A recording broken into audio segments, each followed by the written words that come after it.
about 2 minutes here.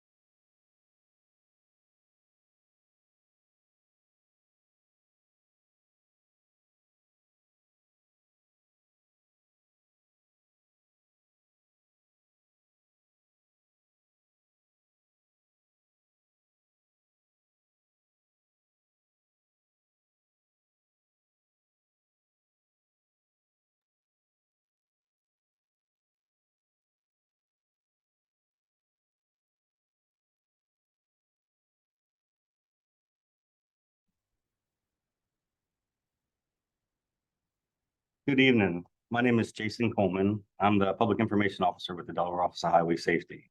I'd like to express our deepest gratitude for your presence here tonight and extend our appreciation to those who are joining us virtually, as your involvement is just as valuable. Firstly, I would like to acknowledge that and thank the Route 9 Library and Innovation Center for graciously hosting this event. Their support has been instrumental in ensuring the success of tonight's gathering. Additionally, I would like to express our sincere gratitude to Mike Gordray and his exceptional team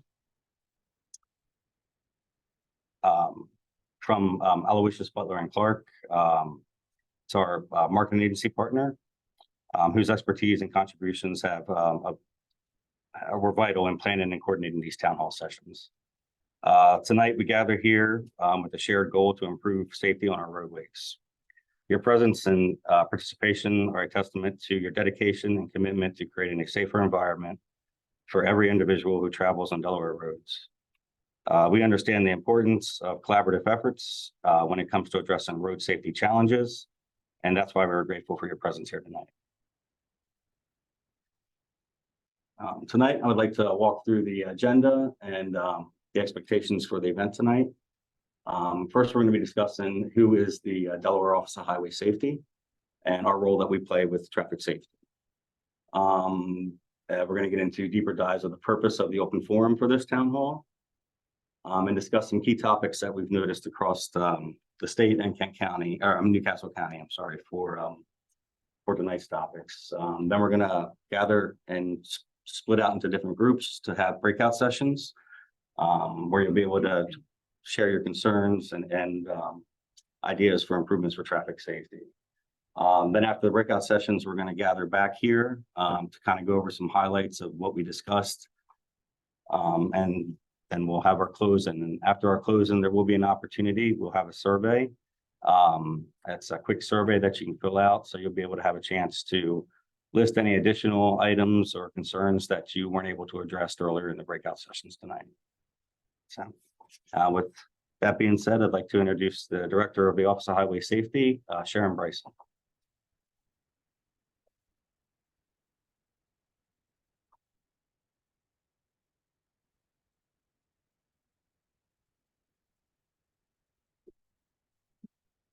And our four-legged friend who's joined us tonight. Thank you for coming. This is a great facility, I have to say.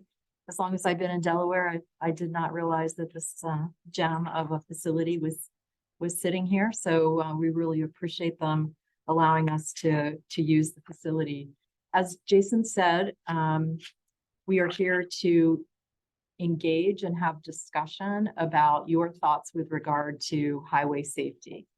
The Office of Highway Safety is committed to improving safety on Delaware roadways through the administration of federal highway safety funds and the development and implementation of highway safety programs. What we want to do is we want to promote safe behaviors by all of our roadway users to reduce and eliminate injuries and fatalities. We're going to talk about a couple of key topics tonight, one of which is pedestrian safety. And I was driving up from the office in Dover, and I have to tell you, I was going up Route 1, and on the left side, so envision yourself on Route 1 at which should be 65 miles an hour, but likely was not the speed. In the little tiny strip to the left between there and the median, there was a person walking, just walking, didn't look I'm not sure where they were going. There weren't any exits nearby. I have no idea how we got there, but walking down that, and I kept thinking one tractor trailer moving really quickly, you know, the gust from that, sometimes you just don't realize. So I thought it's really good that we're having this conversation and talking about things like pedestrian safety. So we'll talk more about that topic. We'll have some breakout groups and get your input as well in terms of ways that you think we as an organization might be able to continue to improve safety on our roadways. These are some of the campaigns, the social media and other campaigns that the office has done.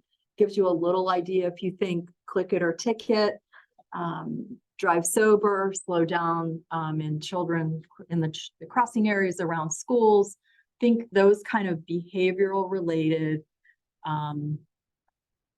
behaviors and ways in which we can change those behaviors to improve safety for all Delawareans. Okay, so the purpose of the forum is to listen to you. We want to hear your thoughts and what you have to say. We don't have a lot of information to throw at you. We have some statistics and some data that we'll share with you. We have a heat map here for Newcastle County that shows severity of crashes and fatalities that are located within the county of Newcastle.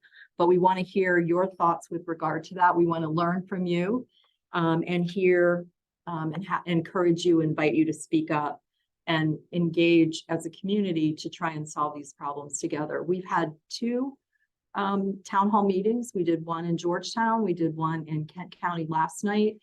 And within those for those breakouts and discussion groups, we got really good information and good insight that we want to take back and move into the programs that we're doing. The data for Delaware, our fatality numbers are a little bit lower than they were last year, not significantly, but if the trend continues, we'll be at or above where we were last year. So we've got to do something to get that trend moving in a different direction. Everybody who travels through our state, who lives in our state, I believe should be able to go home to their family safely. And together, hopefully we can improve that and move it towards a zero number of fatalities on our roadways. So again, traffic fatalities are historically high. That is not a piece of news that is new to any of you. If you're paying attention to any kind of news in Delaware, you're seeing the fatalities. There was just a 3-year-old child here in Wilmington that was killed, was run over by a vehicle and killed. Kent County also had a young boy run out into traffic and was killed. The numbers are just too high. And we have to do something about it. I don't think any one person can solve it. I don't think any one idea is going to solve it. I think it's something that you have to keep at for a period of time and just continue to reinforce those messages to improve that behavior. One of the things that we really want to do is to figure out how to better engage underserved communities that have an overrepresentation in the fatal statistics. So, for example, in Georgetown, we were speaking to and had a very specific breakout for the Spanish-speaking community, because we know from the data that they're overrepresented in the crashes. There are more people from that community that are in very serious crashes or fatal crashes. And we're wanting to figure out, how do you message that? The way I might think about doing it likely won't work for that community. And the only way I'm going to know that is if we get out there and we talk to people and we get them to help us figure out how to go about doing that. So again, we want to engage with you to understand the needs of specific populations so we can shape the future programs. Our goal collectively, and I believe our communities as well, is to eliminate roadway fatalities here in Delaware and the serious injuries as well. So we're gonna, Richard, if you're ready to kind of move into the two issue areas. Richard Putner is the deputy director in the office, and he's going to talk about the two specific areas that we're going to do breakout groups with. And it's based on the data. It's based on where we're seeing the serious crashes and the fatalities here in the county. It does not mean that we don't want to hear other thoughts. So if you want to talk about other things that are not these two particular areas, we want to hear that as well. We would like to see some of that in your surveys, what your thoughts are. But we had to, for the essence of time, sort of concentrate on the areas that the data is talking to us about. But it doesn't mean that we don't want to hear your thoughts on any of the other areas as well. It's not meant to stymie any of that conversation. Okay. I don't think I have your slides, so, okay.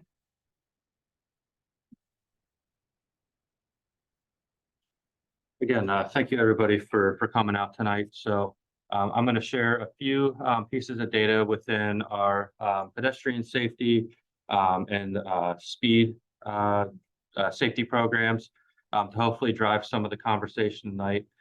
So one of the aspects of our data reviews as part of our latest highway safety plan was to really kind of dive a lot deeper into the data, specifically, as Sharon mentioned, to try to figure out a better way to engage and serve with underserved and overrepresented communities. So we really dove into demographic data like racial data, income level data, to really see within our priority area campaigns if there were any groups involved or any demographics involved that were overrepresented. So the first kind of safety topic that we'll discuss tonight is pedestrian safety.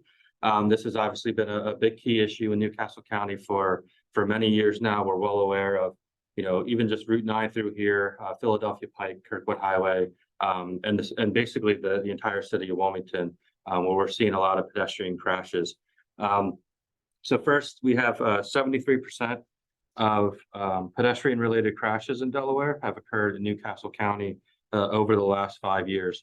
And these tend to be more urban in nature on low-speed roadways, but our fatalities are on these high-speed kind of arterials like Kirkwood Highway. Over the last 5 years, pedestrian crashes tend to occur in midday, but the majority, about 80% of our pedestrian fatalities occur at night when it's dark.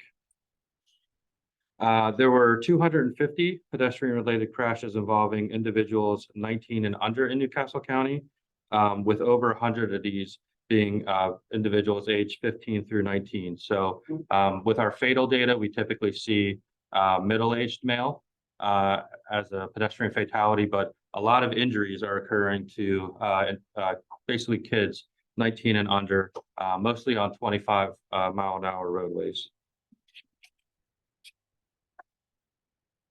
And one of our kind of most overrepresented groups in any of the categories, we found that Black African American demographics were represented at 49% of pedestrian-involved crashes, but that community is 22% of the population. So we're almost seeing double what we would expect to see as a pedestrian in a crash.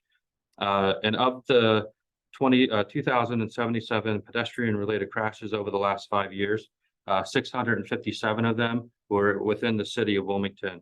And we see more overrepresentation within the city, with Black African Americans represented 71% of pedestrians hit in Wilmington, while being 57% of the population. The other thing I do want to mention that's not in this slide is with pedestrian fatalities. They are predominantly low income. They come from low income neighborhoods and really get exacerbated with the homeless communities as well. So one of our big goals tonight is to hopefully find ways to better reach those communities. And the second kind of priority area we'll discuss tonight is speed. I think everybody can kind of see, no matter where they are at this point in Delaware, that the speed problem has really increased over the last 3 years. So traditionally, when we analyze fatal crashes, about 1/3 we would call speeding related, where we've seen excessive speed on a roadway. So just because fatal crash happens on Route 1, we wouldn't necessarily count that if speeding wasn't determined to be an issue. But this is really, excessively going over the speed limit. This year, we're up to nearly half, 45%. We have kind of preliminary set aside as speed related. Speed-related fatal crashes most often occur between 8 p.m. and 2 a.m. So with this, we put together that it's not just speeding, but we're also seeing impairment causing that speeding. And a lot of these drivers and passengers in this vehicles are also not wearing seatbelts. So really risky behavior that we're seeing. 57% of speed-related fatal crashes occurred between Friday and Sunday. So again, this kind of ties in with the impairment that we see. Speed-related fatal crashes increase during summer months. Usually our fatal crashes increase in general where we see a lot of tourism come into the state and a lot more driving since, you know, later at night, it's still light out. And finally, the last kind of piece that I'll share you with is most of our speed-related crashes occur on roadways where the posted speed limit is 45 or 50 miles an hour. So while we do see some crashes on residential roads, of course, we're really looking at arterials and rural roads where the speed limits are already set high, and then people are going well above and crashing there. So again, we have a few key topics tonight. So we have a couple examples of some of the things we've done in the past, but we really hope to get some new ideas out of the town hall tonight. So with pedestrian safety, we've really kind of keyed in on hopefully doing community outreach events over the last couple of years. We've been handing out some reflective items that we can on things like dart buses, and I know we've been out to Rodney Square a few times down at the beach and some areas within Dover. We do a lot of advertising on social media. We've had our Walk Bright campaign for the last 4 or 5 years now, I think. We're really trying to focus on visibility since we're really seeing that overwhelming number of nighttime pedestrian fatal crashes.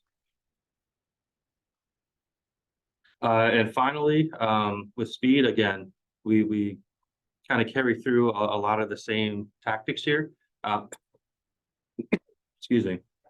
But again, you know, our presence on social media has really grown over the last few years, trying to reach a younger audience with these campaigns. So hopefully through tonight, we'll find some new ways to address these topics. And I think that's it for me. Can I ask a question? Sure. None of those statistics you mentioned about pedestrian fatalities drew attention to whether the driver was at fault or the pedestrian was at fault.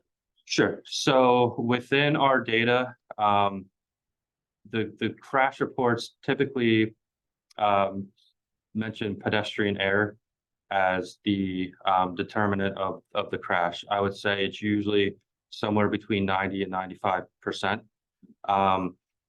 But there are a lot of extenuating circumstances that track into that, especially when we get on these roadways where crosswalks are few and far between, lighting isn't always great on them.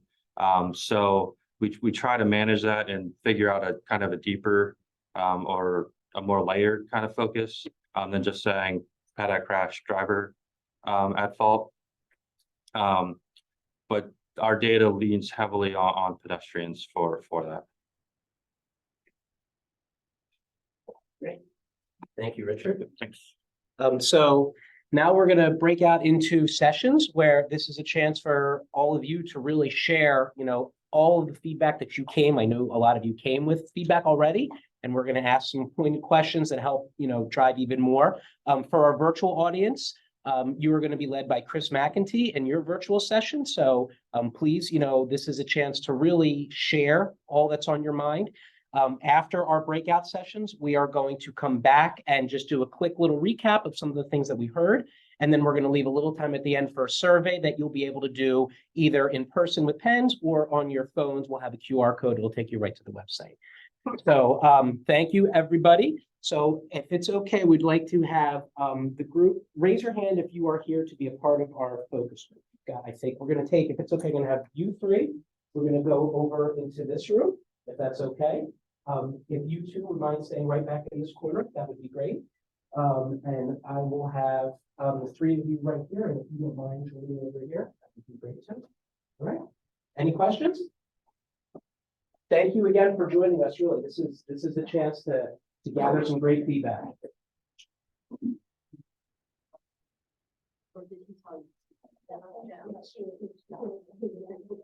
Yes. Yeah. That's okay. So I'm gonna turn the chairs around. You tell me what to expect.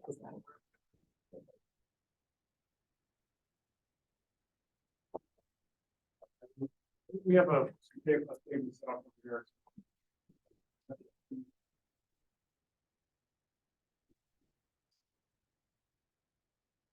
Circle?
All right, great. Well, thank you, everybody, to our in-person audience and our virtual audience. Thank you very much for your time. I hope you found those last 40 minutes impactful. That was really a crucial part of this, was to really hear from you and learn a little bit more about how we can put this into practice. We're each going to share just a couple of highlights of some of the things that we heard in our group. And then we're going to close it out, and we're going to have up on the screen, there's going to be a big QR code. You could take out your phones to fill out a survey, or in the back of the room, we've got surveys there too. There's pens that you could fill them out. So we ask you to take, 10 minutes to answer some of the questions, fill out if there were things you didn't get to say or maybe didn't feel comfortable saying. That's a good opportunity to do that as well. So great. Some of the things that, we heard in our focus group, putting a face to statistics seems to be something that everybody agrees. If it's going into schools where someone's able to actually share a personal story, it's not just numbers. When you can see somebody who is affected by something, that seemed to be something that jumped out. It's interesting. We heard some folks talked about, the lanes, if there's ways that you almost make them feel like they're not as comfortable. If there's shrubbery or something, they think people tend to really feel relaxed in, let's say, a wide lane situation. And that maybe is inviting some other activities that aren't as where we want to go. Illumination's always big. So I think, when we talk from a pedestrian standpoint, that's a big part of it. Also with pedestrians, with school buses, they think that education is something that really, people still don't understand. Do I stop? Don't I stop? And, not trusting kids, especially, not knowing what they're going to do. I think that's something that really kind of came across as something important. Reaction times, this kind of goes along also with the state of cars nowadays, that everything is so much bigger. People don't necessarily realize the power that they have behind their car and kind of the damage that it can do. So I think that was something that really jumped out also. Talking against some of our driver's ed programs too. Trying to teach them young is something that we keep hearing, is if you can get it ingrained in them younger, maybe they'll help and teach their parents, and then especially when they grow up too. So.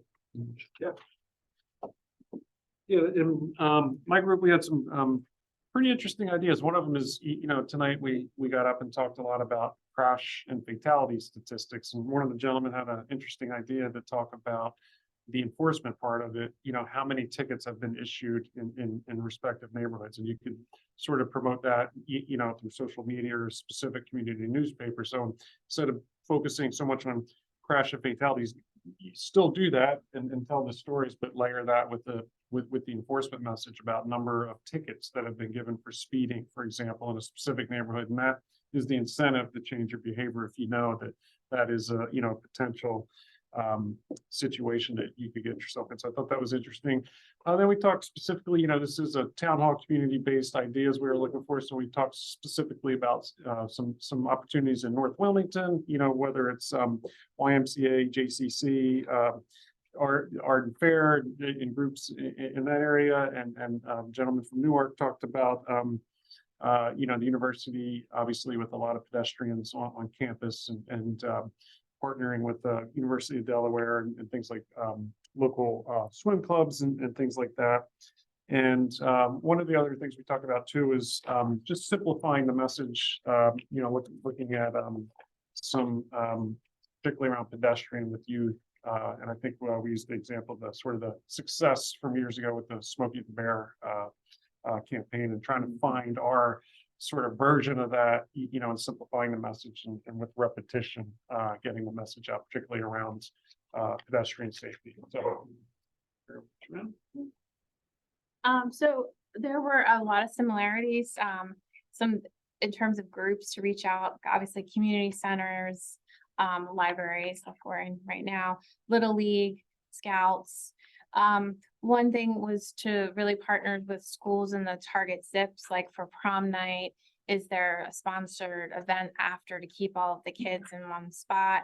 A lot was mentioned on like some early education in that elementary school, and then pairing that with the parents as well, because I feel like the parents are also need to have that. I know it was interesting, Mike mentioned about publishing the tickets, but also in our group was showing more of the data about how many fatalities, being more out in front in the news media and the media about certain areas and when they have high numbers of fatalities. We also more collaboration with groups like medical teachers, schools, coaches. And, you know, there also, in terms of some days are an opportunity because we're such a everybody's tech focused with their GPS and transmitting, and is there at some point technology that can actually prevent you from going over the speed limit, which maybe someday there will be, or even to transmit more of the enforcement electronically if there can't be enforcement in person. And festivals, you know, lighting, looking at the target zips in terms of pedestrian, is are there some serious challenges to some of the lighting? And I've just got a couple more from our virtual group too. They think from an event standpoint, food truck events in parks, family days at parks, partnering, you know, hospice nurses and other jobs where people spend a lot of time on the road. I think that's pretty interesting. From a pedestrian standpoint, just providing resources to help people, you know, be safe is maybe a little more effective than just telling them. You know, really driver's education. Again, we hear that again and again, especially with, you know, younger pedestrians. You know, maybe do you offer incentives for safe driving and taking driving education courses. From a speed standpoint, this is, you know, this is our community and we need to protect it. The idea of maybe making this as a group effort and kind of getting that collective, you know, behind it. And then from a kind of, you know, why do we think speeding is an issue? Anxiety and, you know, everybody's in such a rush, maybe the mental health aspects of that, you know, there's a little bit that they can do there too.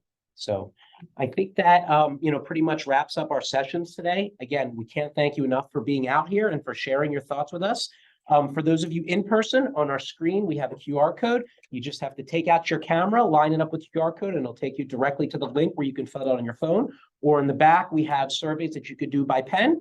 Again, for our team that is virtually, you'll see the QR code for you there.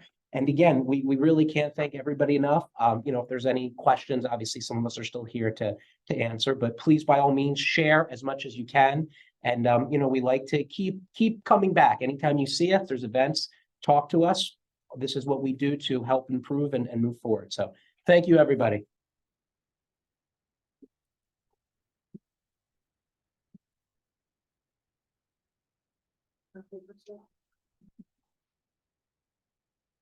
So we've got surveys and pens back here. Thank you.